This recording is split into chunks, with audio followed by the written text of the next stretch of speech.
Random House Audiobooks presents Lucky You by Carl Hiaasen. Read for you by Edward Asner. Lucky You. On the afternoon of November 25th, a woman named JoLayne Lucks drove to the grab-and-go mini-mart in Grange, Florida, and purchased spearmint certs, unwaxed dental floss, and one ticket for the state lotto. JoLayne Lucks played the same numbers she'd played every Saturday for 5 years, 17, 19, 22, 24, 27, 30. The significance of her lotto numbers was this. Each represented an age at which she had jettisoned a burdensome man. At 17, it was Rick the Pontiac mechanic. At 19, it was Rick's brother, Robert. At 22, it was a stockbroker named Calavito, twice JoLayne's age, who delivered on none of his promises. At 24, it was a policeman, another Robert, who got in trouble for fixing traffic tickets in exchange for sex. At 27, it was Neil the chiropractor, a well-meaning but unbearable codependent. And at 29, JoLayne dumped Lawrence, a lawyer, her one and only husband. Lawrence had been notified of his disbarment exactly 1 week after he and JoLayne were married, but she stuck with him for almost a year. 5 years later, she was still single and unattached when, to her vast amusement, she won the Florida Lotto. She happened to be sitting with a plate of turkey leftovers in front of the television at 11 p.m. when the winning numbers were announced. JoLayne Lucks didn't faint, shriek, or dance wildly around the house. She smiled, though, thinking of the 6 discarded men from her past life, thinking how, in spite of themselves, they'd finally amounted to something. $28 million, to be precise. 1 hour earlier and almost 300 miles away, a candy-red Dodge Ram pulled into a convenience store in Florida City.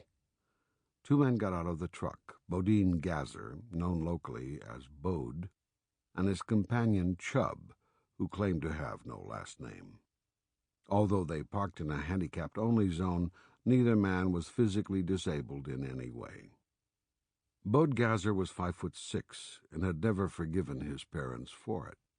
He wore 3-inch snakeskin shit-kickers and walked with a swagger that suggested not brawn so much as hemorrhoidal tribulation.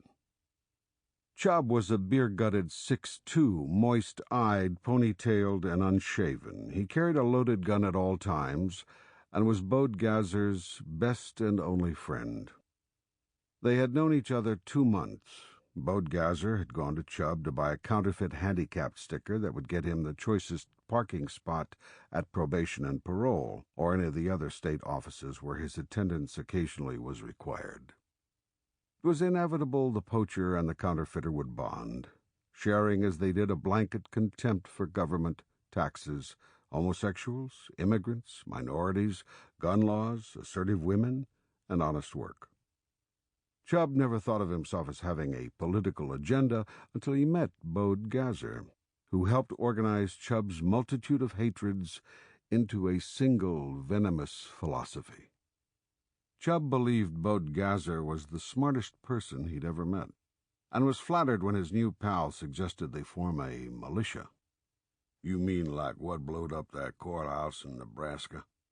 "Oklahoma," Bode Gazzer said sharply. "And that was the government did it. Framed those 2 white boys. No, I'm talking about a militia. Armed, disciplined, and well-regulated, like it says in the Second Amendment." Chub scratched a chigger bite on his neck. "Regulated by who, if I might ask?" "By you, me, Smith & Wesson." Bode Gazzer had gone on to explain how the United States of America was about to be taken over by a new world tribunal, armed by foreign-speaking NATO troops who were massing across the Mexican border and also at secret locations in the Bahamas. To run a proper militia would be expensive, and neither Chub nor Bode Gazzer had any money. Bode's net worth was tied up in the new Dodge truck, Chub's in his illegal print shop, which specialized in handicapped stickers, and his arsenal. So they began playing the state lottery, which Bode asserted was the only decent, generous thing the government of Florida had ever done for its people. On the night of November 25th, Bode, Gazzer, and Chub bought their 5 lottery tickets and 3 6-packs of beer at the Florida City 7-Eleven. It was some time later that Chub turned on the TV in his trailer and learned of their extraordinary good fortune. "My God," Bode said when he came in from the bathroom to see what the whooping was all about. "My God, $28 million. But here's what else. There's 2 winning tickets is what the news said." Bode Gazzer's eyes puckered into a hard squint. "Who got the other one?" "TV didn't say." "How can we find out?" Chub said, "Christ, who gives a shit? Long as they get 14 million. I don't care if Jesse fucking Jackson's got the other ticket." Now Bodean Gazzer's stubbled cheeks began to twitch. He fingered the lotto coupon and said, "There might be a way to find out who's this shitweasel with the other ticket. There's got to be a way." Sunday morning, Tom Crome refused to go to church. The woman who'd slept with him the night before, Katie was her name, strawberry blonde, freckles on her shoulders, said they should go and seek forgiveness for what they had done. "Which part?" said Tom Crome. "You know darn well." "You think we did something wrong?"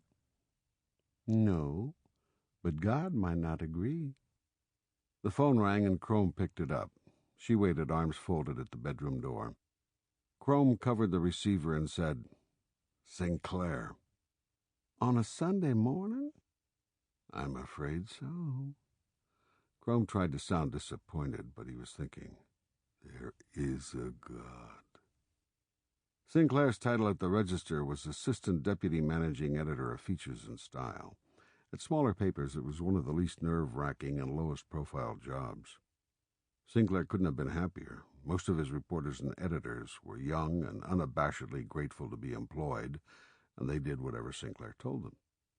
His biggest problem was Tom Crome, who also happened to be his best writer.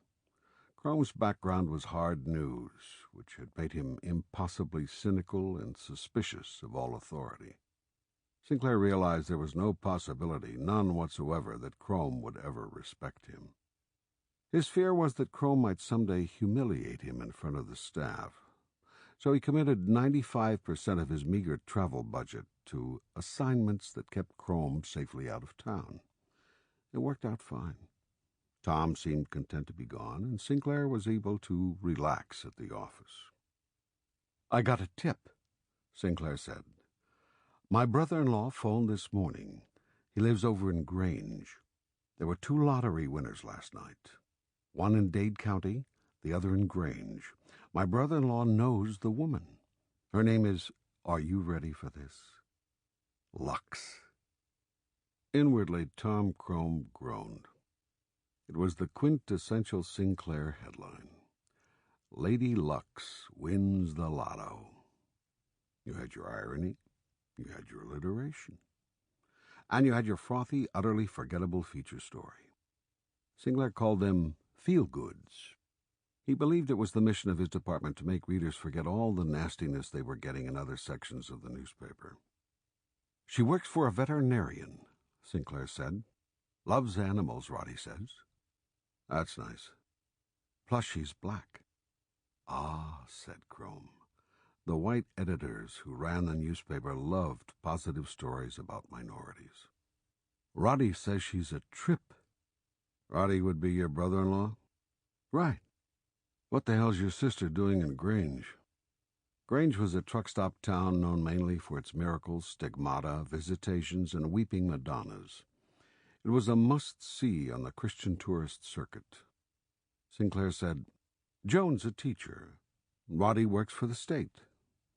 He wanted to make clear that they weren't nutcases. "This Lady Lucks," Crome said in a tone designed to cast scorn on the inevitable headline. "Is she a Jesus freak? Because I'm in no mood to be preached at." "Tom, I really wouldn't know." "She says Jesus gave her those lucky numbers. End of story." Sample complete. Ready to continue?